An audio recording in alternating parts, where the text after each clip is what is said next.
তুমি প্রেমিকার পিছনে ঘোরো, 15 বছর বয়স তোমার, 20 বছর 22 বছরে বাইক লাগবে তোমার।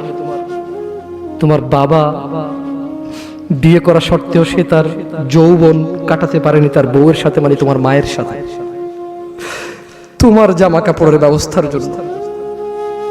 তুমি বুঝো যুবক, তোমার বাবার বয়স এখন 40, সে তোমার মার কাছে আসলে আর অনুভূতি নেই, তার শক্তি কমে গেছে। তুমি বুঝবা না যুবক, 15 বছর বয়সে তুমি যত উত্তেজিত, তোমার বাবা 30 বছর বয়সে এরকম ছিল, সে আসতে পারেনি। তুমি পড়বা বলে, তোমার স্কুলের ফি লাগবে বলে, that much he loves you. তোমার বাবা তোমাকে এত ভালোবাসে। জি, তোমার এই খারাপ বাবাটা যে তোমাকে বাইক নিয়ে দেয়নি, তুমি নষ্টামি করো, মেয়েদের পিছনে করো, মোবাইল রিচার্জ করে দাও মেয়েদের, তোমাকে যে ডেইলি 500 টাকা করে দিতে পারে না। এই লোকটা যদি 60 বছর বয়স পায়, তার জীবনের 20টা বছর সে এমন 20টা বছর, যে 20টা বছরে সে হাড় ভাঙা পরিশ্রম করতে পারত, করছে, তোমার মায়ের দেখা সে পায়নি।